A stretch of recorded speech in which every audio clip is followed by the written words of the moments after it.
ઘટનાને જોતા આવડે ને તો દરેક ઘટનાનું એક સૌંદર્ય હોય છે. પહાડોનું અને હરિતીવાનું તો સૌંદર્ય હોય જ છે, ગ્રીનરીનું. રણનું પણ સૌંદર્ય હોય છે. શિયાળામાં રણ ફેસ્ટિવલ યોજાશે ત્યારે હજારો લોકો એ રણના સૌંદર્યને જોવા મળે છે. જેસલમેરથી પણ દૂર 42 કિલોમીટરે સામ નામનું સ્થળ છે અને ત્યાં રણ કુદરતી આરોહરોમાં આપણને જોવા મળે. તો એ રણને જોવા માટે હજારો લોકો જાય છે. કેમ? રણનું પણ એક સૌંદર્ય છે. દરેક ઘટનાનું સૌંદર્ય હોય છે, તમને જોતા આવડવું જોઈએ.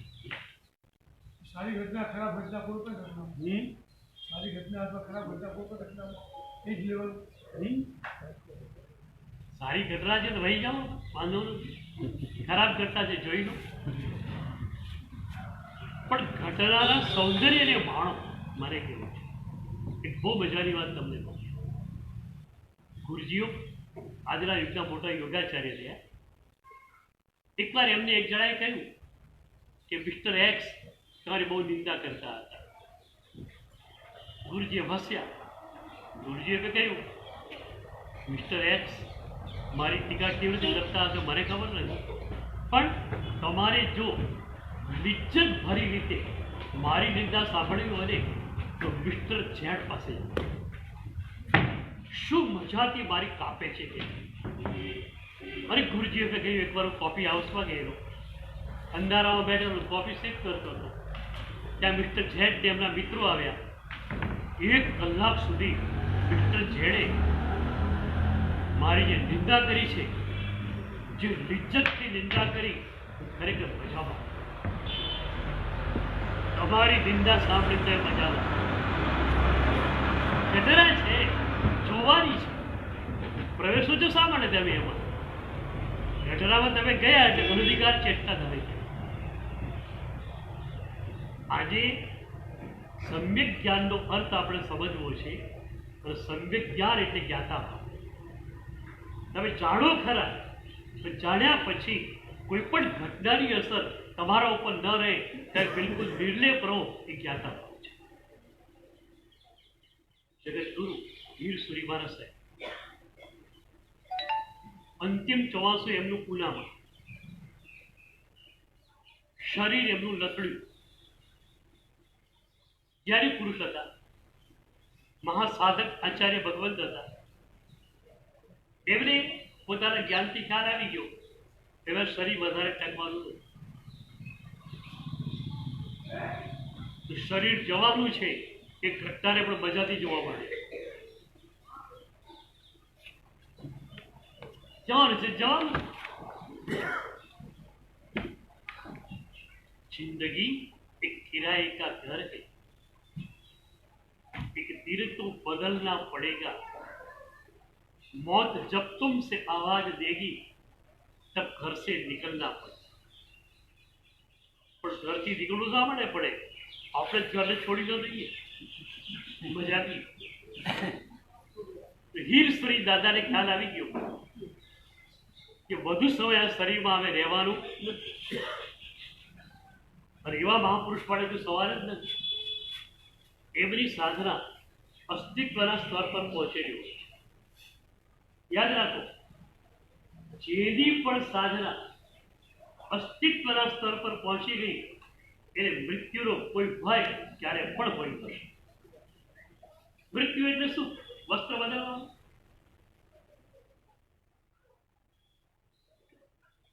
આ જ સાધના જે અસ્તિત્વના સ્તર પર તમે મૂકી છે, એ સાધના આવતા જન્મમાં ચાલુ કરવાની. ભય તો મૃત્યુનો એને લાગે જેણે સાધનાને માત્ર કોન્શિયસ માઇન્ડના સ્તર પર મૂકી છે. તમારી અત્યારની સાધના માત્ર જ્ઞાત મનના સ્તરની છે, કોન્શિયસ માઇન્ડના સ્તરની છે, અસ્તિત્વના સ્તરની છે. રાગ, દ્વેષ, અહંકાર એ અસ્તિત્વના સ્તર ઉપર છે. અને સાધનાને તમે ક્યાં મૂકી? કોન્શિયસ માઇન્ડ લેવલ ઉપર. હમણાં અમદાવાદથી એક ભાઈ આવેલા મારી પાસે. બહુ મજાની વાત એમણે કરી.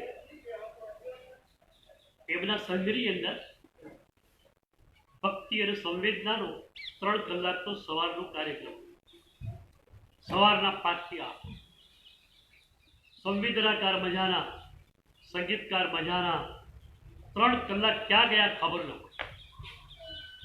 3 કલાકમાં લોકો ભીંજાઈ ગયા ખરેખર. એ ભાઈ જે મારી પાસે આવેલો એ પણ ખરેખર ભીંજાઈ ગયા.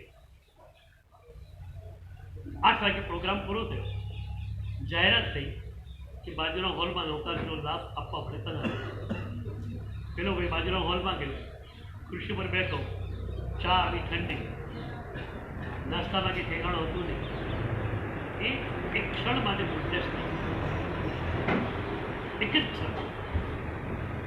પછી તને ખ્યાલ આવી કે મારું ઘર બાજુમાં જ છે, ઘરે જઈને ગરમા ગરમ મસાલાવાળી ચા પીશ, ગરમા ગરમ નાસ્તો કરી. એક ક્ષણમાં તો કે 5 મિનિટ માટે કે ભૂતલેસ થઈ, આ ચા, આવો નાસ્તો. પણ એ પછી એ જાગૃત સાધક હોવાને કારણે ધ્રુજી ગયો. એને વિચાર થયો કે 3 કલાક સુધી હું ભીંજાણો અને એક ચારો કપ ઠંડો આવ્યો, જેના કારણે મારી ભીનાશની ધારા જે છે ખંડિત થઈ ગઈ. કારણ શું? આમ તો થઈ શકે જ નહીં.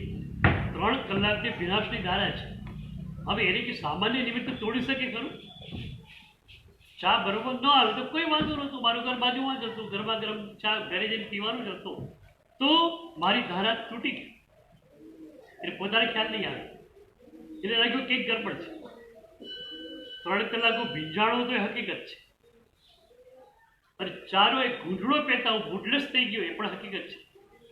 હકીકત બન્યું શું કે મારી પાસે મને એને વાત કરી, મને સાહેબ શું થયું? 3 કલાકની આ વિનાશ ગઈ ક્યાં? ત્યારે મેં એને સમજાવ્યું કે પહેલા એ 3 કલાકની વિનાશ જે તારી હતી એ કોન્શિયસ માઇન્ડના સ્તરથી, અને આહાર સંજ્ઞા વગેરે જે છે એ અસ્તિત્વના સ્તર પર લાગે. એટલે અસ્તિત્વનું સ્તરમાં જે હોય એ વિજયી બને. એટલે સેજ ચા બરોબર ન આવી તો મૂલ્યસ થઈ ગયું. કારણ એ કે તે આ ભીંજામણને અસ્તિત્વના સ્તર પર ઉતારી નથી. જો અસ્તિત્વના સ્તર પર ભીંજામણ ઉતરી હોય તો ફરક પડે. મહાપુરુષો આજે પણ છે. ભિક્ષાએ ગયા વરવા, મળ્યું તો કે ચાલો સંયમ વૃદ્ધિ થશે, ન મળ્યું તો ચાલો તપો વૃદ્ધિ. મજામાં જ મજામાં. એમની મજાને ભિક્ષા ન મળે તો પણ તૂટવાનો સંભવ નથી. એમની એ બસ્તી જે છે એને ભિક્ષા ઓછી મળે તો પણ તૂટવાનો સંભવ નથી. જેવી તેવી મળે તો પણ તૂટવાનો સંભવ નથી. કેમ? એ બસ્તી અસ્તિત્વના સ્તરની છે. તમારી સાધનાને તમારે અસ્તિત્વના સ્તર પર પહોંચાડવું. એના માટે શું કરવાનું? કોન્શિયસ માઇન્ડ તો ભેરું થાય છે. એક શ્રદ્ધા, એક ભક્તિ આપણા લોકોમાં છે જ, અને એ જ કારણે અમારા ઉપાશ્રય છલકાતા હોય છે. શ્રદ્ધા અને ભક્તિના કારણે. તો ભક્તિ તમારી પાસે છે, શ્રદ્ધા તમારી પાસે છે, તમે પ્રેમથી સાંભળો પણ છો પ્રવચન, પણ એ કોન્શિયસ માઇન્ડના લેવલ સુધી પહોંચે છે. એ વિનાશ જે છે એ વિનાશ માત્ર કોન્શિયસ માઇન્ડના લેવલની છે. હવે એને અસ્તિત્વના સ્તર પર ઉતારીને શું કરવું? ઘણી વાર જે તેને અષાઢમાં પહેલો વરસાદ પડ્યો, વાંધો કદાચ ધરતી કોરી કટ થઈ જાય, તરસી ધરતી. વરસાદ 2 કલાક પછી રિપીટ થાય, ફરી 2 કલાક પછી રિપીટ થાય. અઠવાડિયા સુધી સતત વરસાદ પડ્યા જ પડે તો શું થાય? અંદર સુધી વિનાશ પહોંચી. એમ તમારી વિનાશ જે છે એ ભીતર સુધી પહોંચવી. તકલીફ ક્યાં છે તમને કહું? સામાયિક લઈને કોઈ બેઠો હોય ને, એટલા બધા વિચારો કરીને બેઠેલો હોય, અને 20-22 કલાક સંસ્થાના વિચારમાં રચ્યો પચ્યો રહેલો હોય, કટાક્ષા પર બેસી તો જાય એનું શરીર. મન બેસવું જોઈએ. શરીરે તો બેસાડી દીધું કટાક્ષામાં, મન બેસવું જોઈએ ને. મનને સ્થિર કરતા કરતાં 20-25 મિનિટ લાગી જાય. એટલે જ્યાં 20-25 મિનિટ 30 થઈ, ઓહો હવે તો થોડી જ વાર રહી. એટલે લેન્ડિંગ અને ટેકઓફમાં તમારું સામાયિક પૂરું. મંદા વિમાને લેન્ડ કરતા 20, 25, 30 મિનિટ થાય, બીજું ટેકઓફનો ટાઈમ આવી ગયો. અમારા પ્રવચનમાં પણ શું થાય, ઘણી વાર પૂછ્યું છું કે તમે પ્રવચન સાંભળો છો, કાનથી સાંભળો છો, મનથી સાંભળો છો, કે ખરેખર હૃદયથી સાંભળો?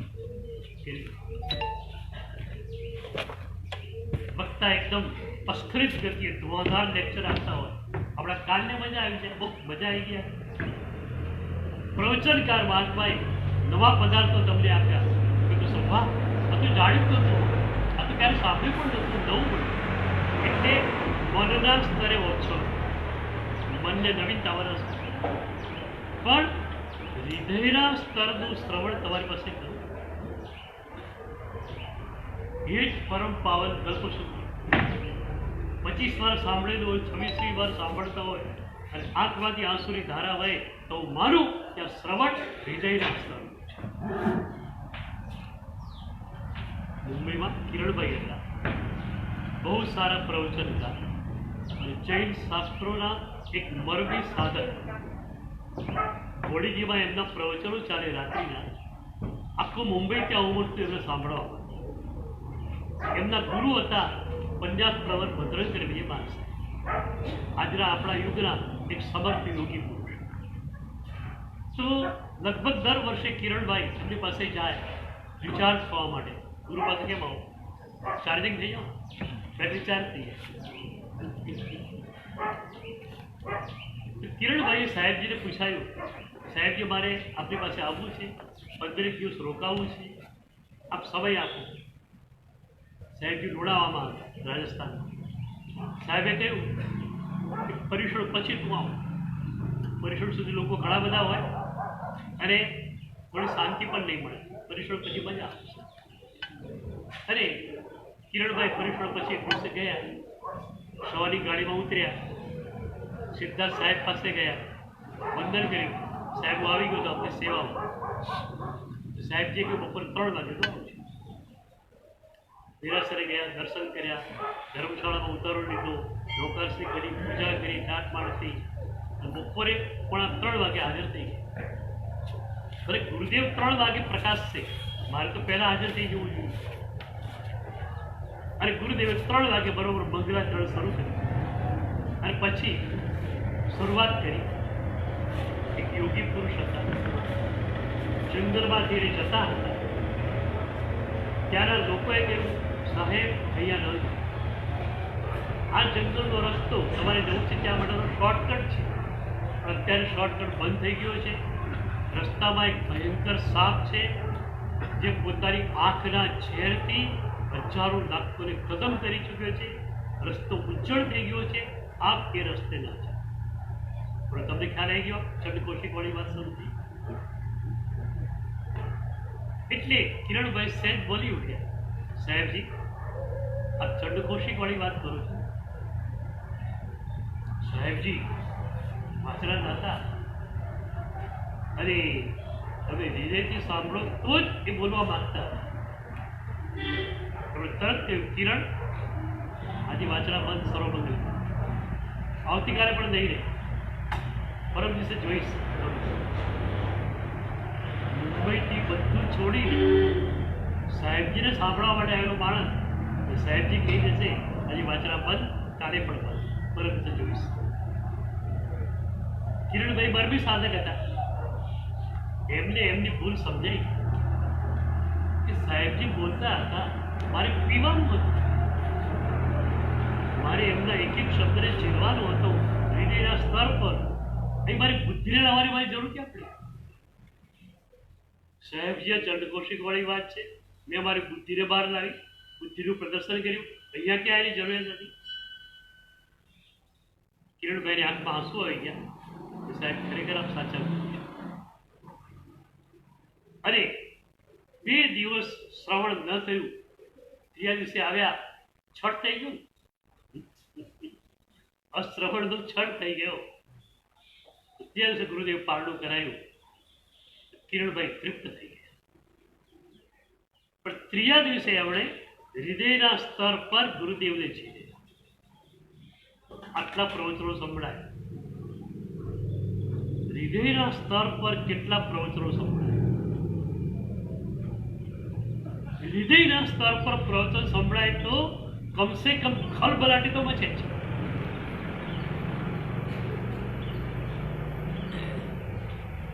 રોહિણીયો ચોર રાજગીરીનો પ્રસિદ્ધ છે. એના પિતાએ એને મરતી વખતે કહેલું કે આ મહાવીર સ્વામી જે છે મોટા જાદુગર છે, એટલે એમનું પ્રવચન ક્યારે પણ સાંભળવું નહીં. એ ચોરના બાપને પણ શ્રદ્ધા હતી કે મારો દીકરો તો મહાવીર સ્વામીને સાંભળશે તો સાધુ બની જશે. ભગવાનના વચન દ્વારા પરિવર્તન થાય છે. એની શ્રદ્ધા એક ચોરની અંદર છે. મરતી વખતે બાપે કહ્યું કે બધું જ કરજે, મહાવીર સ્વામીને સાંભળીશ નહીં કોઈ. અને એકવાર પ્રભુના સમોસણ પાસેથી રોહિણીઓ જાય. બાપની વાત તો યાદ છે. બંને કાનમાં આંગળી કોસી દીધી કે મહાવીર સ્વામીનો એક શબ્દ કાનમાં ન જાય. પણ એવા નીચે વાગ્યો કાંઠો હોય. કાંટો વાગ્યો, કાંટો કાઢવા માટે આંગળી ખુલ્લી કરવી પડે. હાથ ખુલ્લો કર્યો, થોડા શબ્દો સંભળાઈ ગયા. અને એ શબ્દોએ રોહિણીયા ચોરના જીવનમાં એક આમૂલચૂલ પરિવર્તન લાવ્યું છે. મેઘકુમાર વેરી ફર્સ્ટ ટાઈમ પ્રભુના સમોસણમાં આવે, પ્રભુને સાંભળે, પ્રભુને પીએ. એક જ વારનું પ્રવચન ઘરે આવ્યા, માને કહી દીધું હવે પ્રભુ વિના મારાથી રહેવાશે. આ પ્રવચન હૃદય સ્પર્શી બનેલું કહેવાય. વર્ષમાં એક પ્રવચન સાંભળો તો વાંધો નથી અમારો. એ પ્રવચન હૃદય સ્પર્શી થઈ જવું જોઈએ. તો હીરશ્વરી દાદાને અસાધ્ય વ્યાધિ થયો છે. વૈદ્યોએ કહ્યું હવે થોડા દિવસ કોઈ વાંધો નથી. વૈદ્યો દવા આપે છે અને કહ્યું કે દૂધની અંદર થોડી મિલાવી દેવાની આ દવાને. એ દવા લઈ લેવાની અને ઉપર અડધો લીટર દૂધ એમને આપવું. શરીર પણ બરોબર પાડવાનું કહી દીધું. સવારે પણ દૂધ, બપોરે પણ દૂધ, સાંજે પણ દૂધ. દવા આપીને વૈદ્યો ગયા. બીજી સવારે એક સાધુ આચાર્ય ભગત માટે દૂધ ભરવા માટે જાય છે. બીજા બધા લગભગ એકાશાવાળા હતા. આ સાધુ ભગવંત આચાર્ય ભગવંત માટે પાત્ર પરિધાન કરી દૂધ ભરવા માટે જાય છે. સાહેબને માટે દૂધ લઈ આવું અને દવાની અંદર દૂધ નાખી દવા ઉપર પણ દૂધ આપી દઉં એટલે સાહેબને જે છે પથ્ય બરોબર પડાય. એ વખતે ગુરુદેવ જોઈ ગયા. ગુરુદેવે કહ્યું ભરવા નથી જવાનું. અમારે ત્યાં ગુરુ ઇઝ ધ સુપ્રીમ બોસ. ગુરુ બોલ્યા વાત પૂરી થઈ ગઈ. વિચારવાનું હોતું નથી. સાબુ તો બોલાય જ નહીં. સાહેબજી વૈદ્ય કહેલું છે દવા લેવાની છે, એના માટે દૂધ લેવા માટે જાઉં છું. બોલાય નહીં એક શબ્દ. સદગુરુએ કહ્યું વાત પૂરી થઈ ગઈ. વિભાગ ગુરુએ કહી દીધું નથી જવાનું.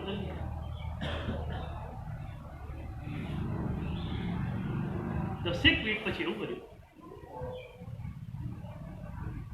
ઉપાશ્રયમાં રહેલા 50 સાધુ ભગવંતો જે સવારના પોરમાં સૂત્રો ગોખતા હોય એમનો અવાજ એકદમ બંધ થયો.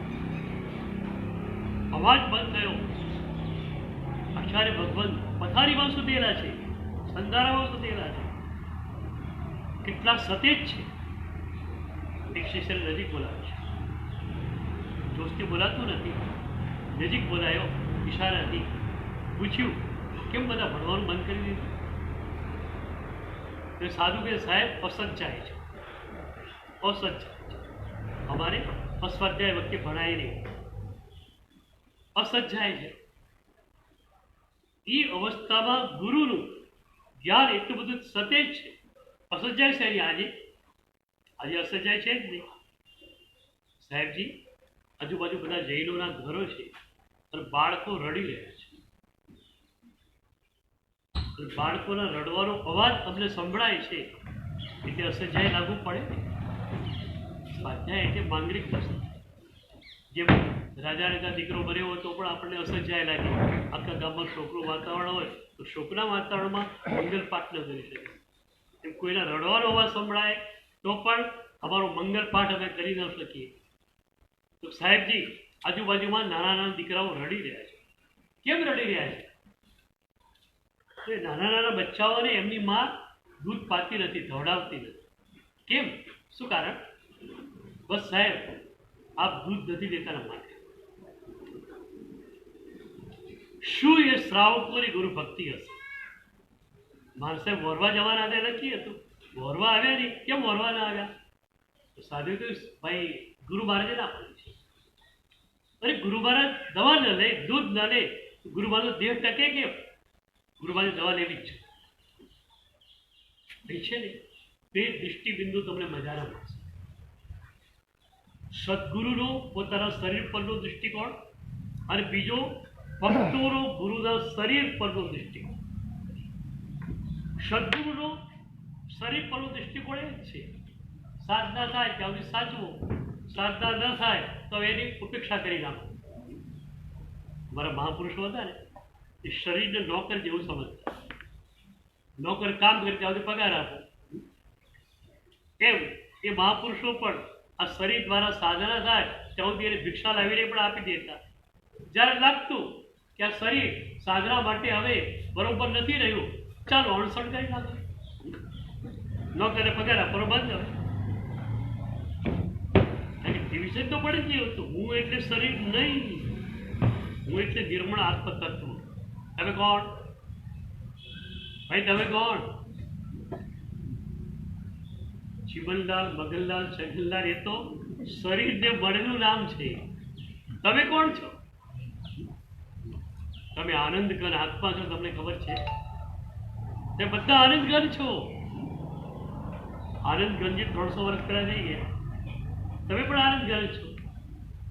આજે મારે જેની વાત કરવી છે એ જ્ઞાતા ભાવ તમને જો મળી જાય તો બધા આનંદ ઘન થઈ જાય.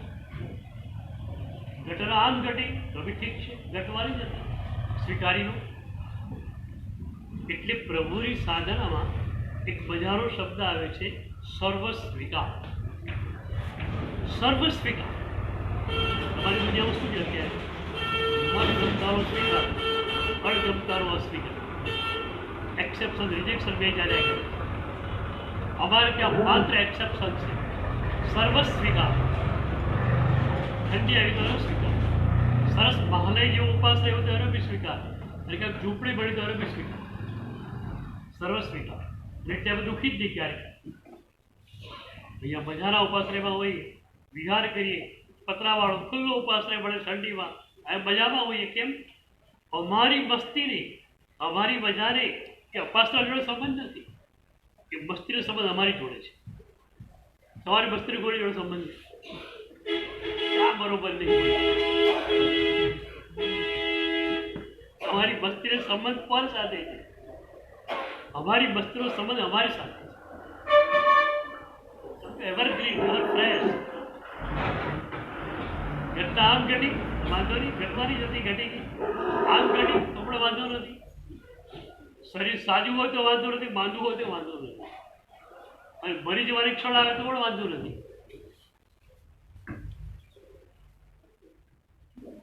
ગુરુદેવ આપણા ભદ્રશ્રી દાદા 85 વર્ષનું સાહેબનું હોય, રાધનપુરમાં અમારું ચાતુર્માસ.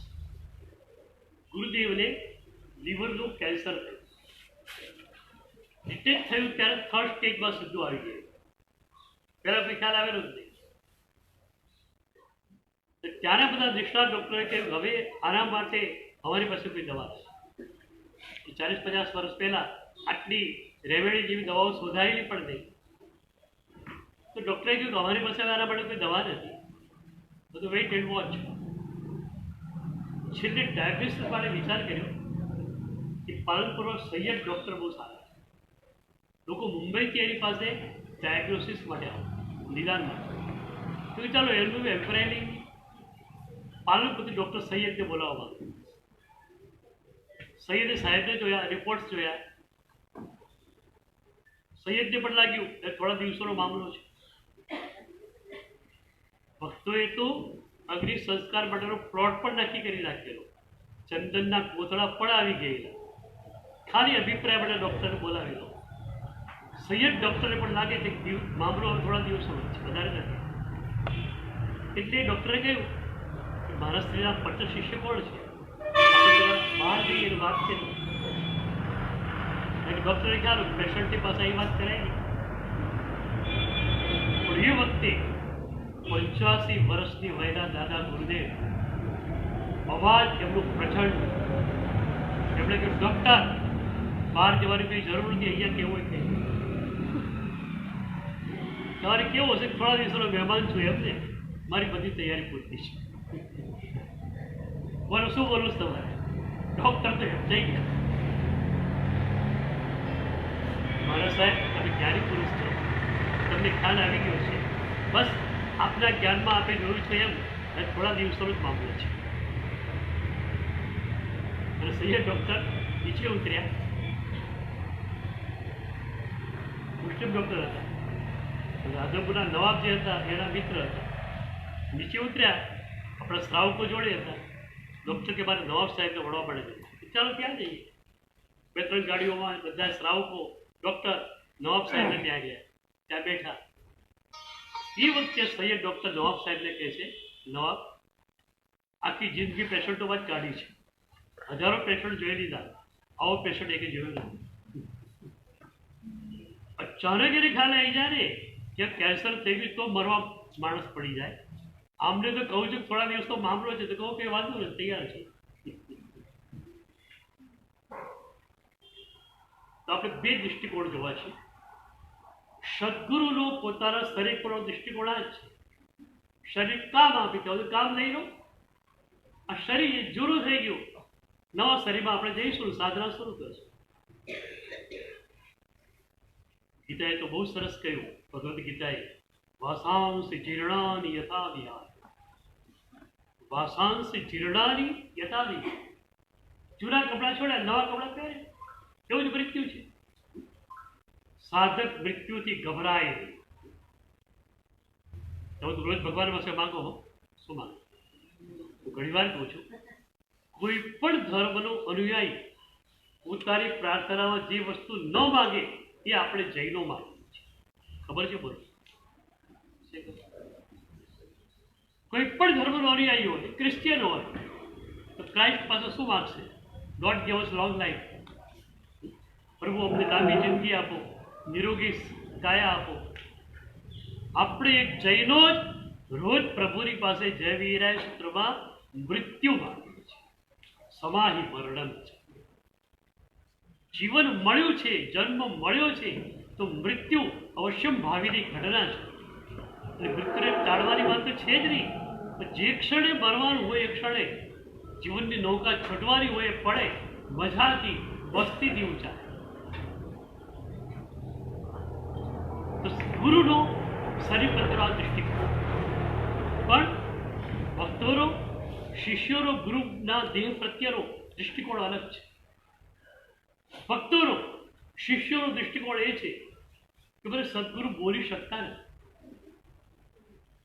સદગુરુ કદાચ વાસક્ષેપ પણ નથી આપી શકતા, પણ એમની બોડીમાંથી જે ઓરા નીકળે છે અને એ જે રૂમમાં હોય છે એમાં જે ઓરા ફિલ્ડ નિષ્પન્ન થાય છે, એ ઓરા ફિલ્ડ એટલું સશક્ત હોય છે કે તમે ખાલી ન્યુટ્રલ થઈને જાઓ તો ઓરા ફિલ્ડ તમને ફરી આપે. એટલે ગુરુ રે એ પોતાની સાધના માટે જરૂરી છે એવું શિષ્ય માને છે. પરમેશ્વરી દાદા આજે બિરાજમાન છે. અમે લોકો માની વડલાની છાયામાં અમે છીએ. એક એવા મહાપુરુષ જે સ્થિત પ્રજ્ઞ છે. ભગવદ્ ગીતામાં સ્થિત પ્રજ્ઞ મહાપુરુષની વાત આવે છે કે જે બધાથી નિરપેક્ષ બની ગયેલો હોય, શરીરથી પણ નિરપેક્ષ બની ગયેલો, જે ઘટના ઘટી રહી હોય એને જોનારો, આને સ્થિત પ્રજ્ઞ કહેવામાં આવે. એકવાર મેં મારી વાચરામાં પરમેશ્વરી દાદા માટે કહેલું, દાદા સ્થિત પ્રજ્ઞ મહાપુરુષ છે. और શિષ્ય ક્ષમા શ્રવણ એને સાંભળી તો ખરું. પછી મને એક બિહારમાં સાહેબ સાથે રહ્યો, પછી મારી પાસે આવ્યો, મને કે સાહેબ તમે કહો છો બિલકુલ સાચું કે અનુભવી, દાદા તો ખરેખર સ્થિતિ પ્રગટ થઈ ગયા છે. બિહારમાં ગયા હતા સાહેબ, બિહાર કરવાનું છે, વ્હીલચેરમાં પધારો, સામે કેમ ગયા પછી પૂછતા નથી દર્શન કર્યા પછી કે વાપરવાનું શું છે શું નહીં. હવે આપીએ ત્યારે વાપરી નહીં, એ તો એમના ધ્યાનમાં હોય. બપોરે કે સાહેબ થોડું લેવાનું છે તો લઈ, અમે કહીએ એમ કરવાનું છે તો કરી દે, બાકી શરીર જોડેનો આપણો સંબંધ છૂટી ગયો હોય એવું આવી એની સાધના ગુંથાયેલી હોય ને એ મહાપુરુષના શરીરમાંથી અત્યંત સશક્ત આભા નીકળે. એ આભા જ્યારે એક જગ્યાએ કેન્દ્રિત થાય ત્યારે ખોરાક ક્ષેત્ર, આભા ક્ષેત્ર, ઉર્જા, એ ઉર્જા ક્ષેત્રોમાં તમે ખાલી જે છે ને પ્રવેશ કરો ને તો ભરે. યુરોપિયનો પહેલાં જ્યારે ભારતમાં આવે ત્યારે એમને એક વસ્તુની ખબર હતી, આપણા ભારતીયો એક સંતોના દર્શન માટે લાઈન લગાવીને ઉભેલા હોય, 2 કલાક તડકામાં ઊભા રહે. શેના માટે? સંતના દર્શન માટે. લાઈન મોટી હોય એટલે જે શિષ્ય બેઠેલો હોય બાજુમાં, સંતની બાજુમાં દર્શન કર્યા, ચરણ સ્પર્શ કર્યો, ચાલો બી આગળ, ચાલો આગળ, ચાલો આગળ. એનો વિચાર કરવા માટે પડે. આ 2 કલાક તડકામાં અમારે તપ્યો, એને મળ્યું શું? ગુરુ પાસે ગયો, ચરણ સ્પર્શ કર્યો, રવાના. ગુરુ ઉપદેશ આપતો હતો બરોબર છે, કલાક બેસ્યા, બોલવાનું છે તે ગુરુને. આ લોકો શું કરે છે ખબર ના પડી. પછી જ્યાં ભારતમાં રહેવા મળે ત્યારે અમને ખબર પડી કે આ સદગુરુ બધા ઉર્જાના સ્વામી હોય છે, એમના શરીરમાંથી ઉર્જા ફેંકાતી હોય છે અને એ ઉર્જાને લેવા માટે આ લોકો પડા પડી ગયા છે. એટલે જ આપણે સંતોનો ચરણ સ્પર્શ કરીએ, આપણે ગુરુદેવને ક્યાં ટચ કરીએ? ચરણે. કેમ? આખા શરીરમાંથી ઉર્જા નીકળતી હોય પણ ચરણમાંથી ઉર્જા વધુ પ્રમાણમાં નીકળે છે, એટલે આપણે ચરણનો સ્પર્શ કરીએ છીએ. એક વાત તો આ છે, ચરણ સ્પર્શ આખી બોડીમાંથી ઉર્જા વધે પણ ચરણમાંથી ઉર્જા વધુ પ્રમાણમાં વધે છે, અને એટલે આપણે ચરણનો સ્પર્શ કરીએ છીએ. પ્રભુ માટે પણ એ જ છે કે પૂરી બોડીમાંથી ઉર્જા વહે છે, ચરણમાંથી ઉર્જા વધુ વહે છે, અને એટલે આપણે ચરણથી પૂજાનો પ્રારંભ કરીએ છીએ. એક વાત તો આ છે. બીજી વાત એ છે જેને હિમાલયન માસ્ટર્સમાં સ્વામી રામે કહી છે. હિમાલયન માસ્ટર્સ બહુ સરસ ગ્રંથ છે. એમાં સ્વામી રામને એમના ગુરુ એકવાર પૂછે છે કે બેટા, સંતોનો ચરણ સ્પર્શ આપણે કરીએ છીએ તો ચરણ સ્પર્શ શા માટે? સંતના હાથને આપણે અડીએ છીએ, સંતના મસ્તકને આપણે ન અડીએ, માત્ર સંતના ચરણને સ્પર્શીએ, એનું કારણ શું? સ્વામી રામ કહે છે કે સાહેબ મને કંઈ ખબર નથી, આપ સમજાવો. અને એ વખતે ગુરુએ બહુ મજાની વાત કરી. ગુરુએ કહ્યું કે સદગુરુ એટલે શું? સદગુરુ એટલે પ્રભુમાં વિલીન થયેલું તત્વ, પ્રભુમાં ઓગળી ગયેલી ઘટના. રાપુરશ્રી દાદા, ધર્મેશ્વરી દાદા શંકેશ્વર દાદાના દરબારમાં બેઠેલા હોય, તમે કલ્પો પાછળ આપણે બેઠેલા હોય તો એ કલાપુરશ્રી દાદા કે જંબુ વિજય મહારાજ આમ પ્રભુની પાસે ઘૂંટણીએ પડેલા હોય ત્યારે આપણી તરફ માત્ર એમના ચરણો રમે, એમનું પૂરું શરીર, એમના બધા જ અંગો પ્રભુના ચરણોમાં ઢળી પડ્યા છે, માત્ર એમનું ચરણ આપણી તરફ લંબાયું છે. એ જ ચરણનો સ્પર્શ આપણે કરીએ એટલે એ સ્પર્શ પરમાત્માના સ્પર્શ સુધી આપણે લઈએ. સદગુરુના ચરણનો સ્પર્શ તમને પ્રભુના ચરણ સ્પર્શ સુધી લઈ જાય. સદગુરુના ચરણનો સ્પર્શ પ્રભુની આજ્ઞાના સ્પર્શ સુધી તમને લઈ જાય. પ્રભુની આજ્ઞા તમે સમજ્યા છો, પણ પ્રભુની આજ્ઞાના પાલનનું ફળ ક્યાંથી મળે? સદગુરુના ઓરા ફીલ્ડમાં. તો ગુરુ માટે પોતાના શરીર માટે અલગ દૃષ્ટિકોણ છે કે શરીર નષ્ટ થવાનું છે અને દવા લેવાનું શું હતું? હીરશ્રી બાલા સાહેબે દવા લેવાની ના કે શરીર જવાનું જ છે. આમ ઠીક છે, પીડા બહુ થતી હોય અને પીડા સહન ન કરી શકતો તો સમાધિ માટે દવા લઈ લો, એવું પણ કંઈ છે નહીં. મજાથી જતા રહેવાનું છે, તો દવાનું પ્રયોજન શું? જે સમય જે ઘટના ઘટવાની છે મારે સ્વીકારવાની છે. દવાની જરૂરિયાત રહેતી જ નથી, એટલે આપણે દવાની ના પાડીએ. પણ ભક્તોનો અને શિષ્યોનો દૃષ્ટિકોણ એ છે કે સદગુરુ રહેવા જોઈએ. સદગુરુનું અસ્તિત્વ એ અમારા માટે મોટામાં મોટી ઉપલબ્ધિ છે. એ સદગુરુ હશે, એ સદગુરુને વંદન કરવા જઈશું, એમનો ચરણ સ્પર્શ કરશું, એમના ચરણમાંથી નીકળતી ઉર્જાને પ્રાપ્ત કરશું અને અમે પવિત્ર બની જઈશું. ઘણી વાર કહું છું, તમે સદગુરુની પાસે માત્ર ખાલી થઈને આવો. અને એ તો આપણી પરંપરા આમ પણ છે, અહોભાવથી ભરાઈને તમે સદગુરુ પાસે જાઓ. સદગુરુ માટે કવર બનવા બહુ મોટો અહોભાવ પણ હોય, મારા ગુરુ, મારા સદગુરુ. અને એ અહોભાવથી પ્રેરાઈને તમે આવો ત્યારે તમે વિભાવ શૂન્ય તો બની ગયા. રાગ, દ્વેષ, અહંકાર તમારી પાસે નથી. માત્ર એટલા ખાલી થઈને તમે આવો, સદગુરુ ચેતનાનો તમને કોલ છે, તમને ભરી આપશે. તમારે માત્ર ખાલી થઈને આવવાનું, સદગુરુ તમને ભરી આપે. બરોબર, કેટલી મજાની વાત છે. કદાચ તમને ખાલી થતા ન આવડે તો ખાલી પણ અમે કરી આપશે. તમારો કોરસ ચેક જોઈએ બધા. કોરસ ચેક લઈને આવ્યો છે આજે બધા. ડૉક્ટર પાસે જાઓ, કોરસ ચેક આપી દો. સાહેબ જે કરવું એ કરો, ઇન્જેક્શનથી પડે તો ઇન્જેક્શનથી, ઓપરેશન કરો ઓપરેશન, જે કરવું એ કરો. હા, દર્દ નહીં મટાડો. અહીંયા તમે કન્ડિશનલી આવો છો. એ કહેતા નથી સાહેબ આ દર્દોને લઈને બેઠું છું, રાગ, દ્વેષ, અહંકાર, તમારે જે કરવું એ કરો, મને દર્દ મુક્ત કરો. આવું કહ્યું? તમે કહ્યું? બોલો ભાઈ, કહ્યું? તમે તો અમને લોકોને ચેલેન્જ આપી શકો. ગુરુદેવ તમારી નિશ્રામાં અમે રહીએ અને મારામાં રાગ, દ્વેષ, અહંકાર હોય તો શરમાવાનું તમારે છે, અમારે નથી. કેમ બોલતા નથી? સદગુરુના ચરણોમાં જેણે જીવન સમર્પિત કર્યું હોય એટલે કહી શકે કુમારીથી કે સાહેબ હવે મારામાં રાગ, દ્વેષ, અહંકાર હોય તમારે જોવાનું છે, તમારે વિચારવાનું છે, મારે શું. પણ સમર્પણ હોવું જોઈએ. ઘણી વાર કહું છું, નાનકડું બાળક હોય એ રિષભ શર્મા જવાનું છે, એને એટલો જ ખ્યાલ છે કે આ મજાનું ખાવાનું મળશે. એને એના કપડાની ફિકર નથી, પણ એના શર્ટ પર ડાઘ પડેલો હોય ને એની મમ્મીની ચિંતા.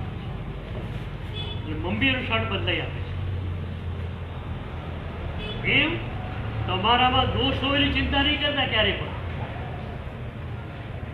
દોષ ભલે રહ્યા, કોઈ વાંધો નથી, દોષ સહિત અહીંયા આવો. સમર્પણ તમારી પાસે જોઈએ, અને સમર્પણ હશે તો દોષ મુક્ત તમને બનાવવા માટે ગુરુ તૈયાર કરે છે. પ્રભુને પણ કહો છો ક્યારે? પ્રભુને પણ ત્યારે કહો છો કે પ્રભુ તમારી કેર કેમ નથી કરતો? એક બાળક રિષભ શર્મા ગયેલો, પહેલી જ વાર ગયેલો, તો એને ખ્યાલ નહીં તો બધા રિષભ શર્મા નવા નવા કપડાં પહેરીને આવશે. તો સાદા કપડાં પહેરીને ગયું, બધા એની હાંસી ઉડાવી, તારી મમ્મી આવા કપડાં પહેરાવે. એ ત્યાં ગુસ્સે થતો નથી છોકરો. રિષભ શર્માની પાછો ઘરે આવે છે, ઘરે આવીને મમ્મીને કહે છે, મમ્મા તને ખ્યાલ નથી આવતો, રિષભ શર્મા મારે જવાનું હતું, કેમ સાદા કપડાં તે મને પહેર્યા? તમે ભગવાનને કહો છો, ભગવાનને જૈન કુળ મને આપ્યું, સંસ્કારી કુટુંબમાં જન્મ આપ્યો, હવે મારામાં કયા ગુણો હોવા છે તને ખબર છે કે નહીં? તું મને કેમ ગુણો નથી આપતો? કહ્યું ભગવાનને? ભગવાન તૈયાર જ બેઠા છે, માગે જ આપી દો, માગ માગ માગે તે આપું. આ બુદ્ધ કરવા ભગવાન બેઠેલા છે. તમે શું માગશો? હવે કુંવરની બુદ્ધિ માગવા જ્ઞાન પદનો દિવસ એ બુદ્ધિ માગવાના. હવે કુંવરની બુદ્ધિ કેમ? હવે કુંવરની બુદ્ધિ કેમ? અભય કુમારે પોતાની બુદ્ધિ દ્વારા દીક્ષા લીધી, માટે અભય કુમારની બુદ્ધિ માંગુ છું. સારી બધી રીતિ માંગુ. કેમ સારી બધી રીતિ શેના માંગુ છું?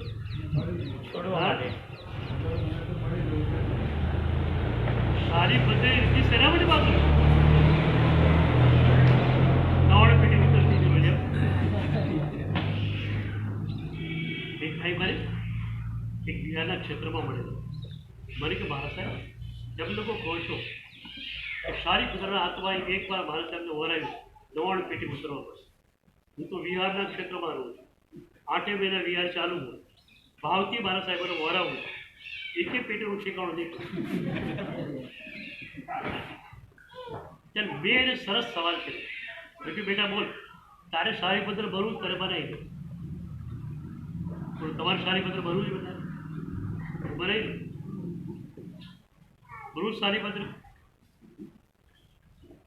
મેં હમણાં એક પ્રવચનમાં પૂછ્યું ને કે હોશિયાર માણસ મારી સામે બેઠેલો, મને કે સાહેબ સારી પત્ર તો બનવું છે પણ દીક્ષા લીધા પહેલાનો સારું કે 99 પેટી ઉતરતા ત્યાં કે ઓકે મને વાંધો નથી, ચાલ દીક્ષા પહેલાનો સારી પત્ર બનાવી દઉં, તૈયાર. પછી મેં એને કહ્યું કે શ્રેણિક મહારાજા સારી પત્રને આંગણે ગયા. શ્રેણિક મહારાજાને ખ્યાલ આવ્યો કે જે રત્ન કમળ 1 લાખ સોનામાંથી હું ન લઈ શક્યો, મગધનો સમ્રાટ, કે મારા નગરના એક શ્રેષ્ઠીએ લીધી અને 1 2 નહીં 16 લીધી. પૂછ્યું કે 32 નથી તો કે 16 જ છે. 16 લીધી, 32 પુત્ર વધુઓ, તો એક સાલા 2 ટુકડા કરી નાખ્યા અને પુત્ર વધુએ પગ લૂછ્યું છે ગટરમાં ફેંકી દીધું. તો આવો વૈભવવાળો માણસ કોણ? મારે જરા તેનું દર્શન કરવું છે. શ્રેણિક મહારાજા સારી પત્રને આંગણે આવે. સારી પત્રીમાં ભદ્રા માતાએ સ્વાગત કર્યું. પછી કેવું, સાહેબ થોડો નાસ્તો લો, મારે ત્યાં પધાર્યા છો. શ્રેણિક મહારાજે વોશ બેસિનમાં હાથ ધોયા, હાથ ધોઈને થોડું જમવા બેઠા. પછી શ્રેણિક મહારાજાને ખ્યાલ આવ્યો આગળીમાંથી એક વીંટી પડી ગઈ. તો ભદ્રા માતાને કહ્યું મારી એક વીંટી પડી ગઈ છે હાથ ધોતા ધોતા. કે વાંધો વોશ બેસિનનું જોડાણ હોજ સાથે હતું. દાસીઓનો હોજમાં દોડાઈ જાઓ, શ્રેણિક મહારાજની વીંટી લઈ આવો. દાસીઓ હોજમાં ગઈ, હોજમાં ઢગલો વીંટી. હવે શ્રેણિક મહારાજની વીંટી કઈ હશે? કરંડીઓ ભરીને વીંટી લઈને આવે છે. મારે તમારી વીંટી કઈ આવે? એ દેવતાએ વીંટીની સાહેબ પોતાની વીંટી હાવ નક્કામાં જેવી લાગે. નહીં તો નહીં, પણ પૂછ્યું ભદ્રા માતાને આટલી બધી વીંટી હોજમાં? હા સાહેબ આપણે તો ક્યારે છે? 99 પેટી અમારે ત્યાં ઉતરે છે, 33 પેટી દાગીનાની હોય છે. તો મારું સારી પત્ર, એની 32 પત્નીઓ નાવા માટે જાય બાથરૂમમાં, એટલે જૂના બધા દાગીના ફેંકીને આવે. જૂના દાગીના બધા ફેંકીને આવે. એ બાથરૂમનું જોડાણ બધું હોજ સાથે, હોજમાં બધા દાગીના ભેગા થાય. હવે તો અમારી મેત્રાણી પણ લઈ ફાંકી ગઈ છે. અને એને પણ થઈ ગયું છે કે કોઈ નોકર ચાકર આ બિલ્ડિંગમાં રહેલો આ દાગીના તરફ જોવાનું પણ નથી આવતું. અઠવાડિયે 10 દિવસે આવે અને ઉછેટીને બધું લઈને જતી રહે. મેં પેલા ભાઈને કહ્યું આજનું મળેલું આજે વાપરે કાલે ફેંકી દે સારી પત્ર. બોલ તારે સારી પત્ર ભરવું? સમજ્યા બરોબર? 99 પેટી ઉતરતી હતી ત્યારના સારી પત્ર બોલ ભરવું છે. મેં આજે મળ્યું, આજે ભોગવી લો, ત્યારે ફેંકી દેવાનું. ચલો બીજી સારી પત્ર બનવું હોય તો 1 વર્ષમાં કમાયા, ખાધું પીધું બધું તમારું, નેટ પ્રોફિટ થયો, એમાંથી આખો પ્રોફિટ ચેરિટીમાં. એ નેટ પ્રોફિટ થોડા ટકા, 2% 5% કીધું. દિવાળીના દિવસોમાં સંકલ્પ કરો જે પણ વાર્ષિક કમાણી થશે એમાંથી નેટ પ્રોફિટ જે વધશે માર્ચ એન્ડિંગે એમાંથી આટલા ટકા હું ચેરિટીમાં વાપરીશ. અને આ નિયમ લીધા પછી શું થાય? તમે સહેલાઈથી દાન કરી. આમ તમારે તમારા પૈસા વાપરવા નહીં ભાવ, આમાં તમારા નથી વાપરવા ભાવ. ભાવપુરી રાજસ્થાનમાં મારું ચોમાસું, ભાવભાઈ સામાયિક કરવા મારી રૂમમાં બેસી. મેં એકવાર ભાવભાઈને પૂછ્યું, ભાવ તમે આટલી ઝડપથી પાંજરાપોળોમાં દેરાસરોમાં સાધર્મિકો પૈસા કેમ વાપરી? કે સાહેબ મારે નિયમ છે, જે ગવાઓ એના આટલા ટકા સાધર્મિકમાં, આટલા ટકા પાંજરાપોળમાં, આટલા ટકા જીન ભક્તિઓ નક્કી જ છે. તો મારું તો છે જ નહીં. પછી મને ખબર છે આટલા કરોડ કમાવું છું, આટલા કરોડ આવવા આટલા કરોડ આવવા નક્કી જ છે. એટલે મારું તો છે જ નહીં, માલિકે તેના ઉપર. એટલે પ્રેમથી ઝડપથી કરશું. આપણી વાત એ હતી કે સદગુરુનો દૃષ્ટિકોણ જુદો છે, ભક્તોનો દૃષ્ટિકોણ જુદો છે. અરે ભક્તોને ખબર પડે ગુરુદેવ દવા નથી લેવાના, દૂધ નથી લેવાના, શ્રાવિકા માતાઓ કેટલીક ગુરુદેવ પ્રત્યે ભક્તિવાળી નાના દીકરાઓને દોરાવવાનું બંધ કર્યું. એ દીકરાઓ રડે છે. ઉપાશ્રયમાં અસ્વાધ્યાય થયો અને પેલા મહાત્માએ કહ્યું, સાહેબ અસજ્જાય છે. શેનું અસજ્જાય? દીકરાઓ રડે છે નાના. કેમ રડે છે? એની માતાઓ દૂધ પીવડાવતી નથી. કેમ?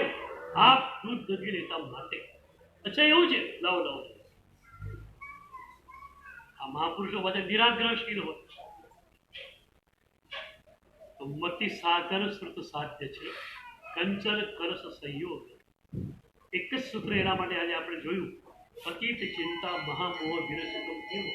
જે ઘટના ઘટી ગઈ એ ઘટના જોડે સંબંધ રાખવાનો નહીં.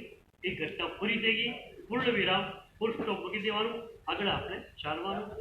એ રીતે ચાલીએ તો આપણે આ શ્રુત જ્ઞાનને, પ્રભુના પ્યારા શબ્દોને આપણી ભીતર ઉતાર્યા છે.